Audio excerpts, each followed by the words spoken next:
Oo. Kakausapin ko. Wala akong makausap eh. Diba? Nagsasolo lang ako eh. Kakausapin ko ting umaga. Meron ka mapag-ibang-ibangan, ano? Oo. Kakausapin ko yan ting umaga. Wala akong makausap, Susan eh. Grabe. Kita ka na lang tuloy. Oo. Kakausapin ko, pag gising ko sa umaga, may makakausap. May makakausap ako. Pag mabigat na yung dibdib ko, may iiyakan ako, di ba?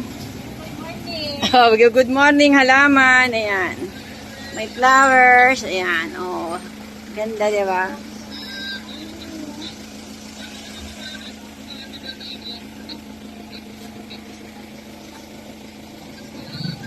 Pinapainom po nga siya ng tubig. Ay, wag ka nun.